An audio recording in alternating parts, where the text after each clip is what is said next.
અને 1654 કરોડ રૂપિયાના ઉલ્લંઘનનો કેસ કરવામાં આવ્યો છે.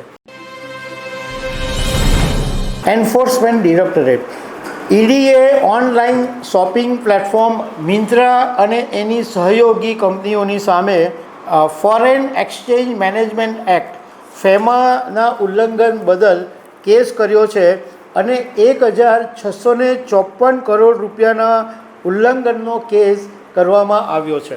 તો આના વિશે હું તમારી સાથે વાત કરીશ. મારું નામ રાજેશ શાહ છે અને તમે જોઈ રહ્યા છો ગુજરાતના સૌથી મોટા ડિજિટલ પ્લેટફોર્મ ખબરછે.com. મિન્ત્રાનું નામ બધાને મોસ્ટલી ખબર છે, ખાસ કરીને મહિલાઓ, કારણ કે મિન્ત્રાના ફેશન પ્લેટફોર્મ ઉપરથી ઘણી બધી એવી વસ્તુઓ મળતી હોય છે જેને કારણે ઓનલાઈન પ્લેટફોર્મ ઉપરથી મહિલાઓ વસ્તુ મંગાવવા માટે લલચાઈ જાય છે.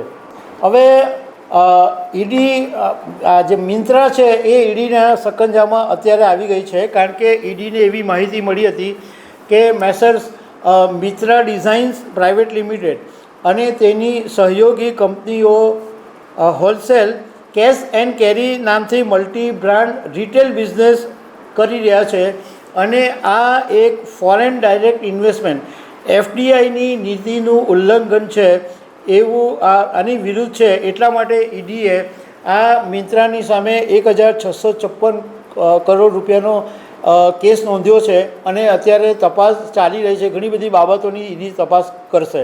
હવે મિન્ત્રા વિશે તમને થોડીક વાત કરી દઉં કે 2007ની અંદર પર્સનલાઇઝ ગિફ્ટ આઇટમ વેચવા માટે Myntra.comની શરૂઆત કરવામાં આવી હતી. પહેલું મિન્ત્રાનું આ ગિફ્ટ માટે જે વેબસાઇટ લોન્ચ થઈ.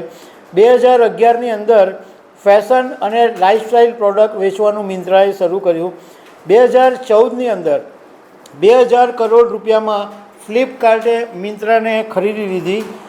2015ની અંદર ગ્રાહકોની સુવિધા વધારવા માટે એક એપ લોન્ચ કરવામાં આવી અને 2016માં Jabong.com ખરીદીને મિન્ત્રા દેશની સૌથી મોટું ફેશન પ્લેટફોર્મ બની ગયું હતું.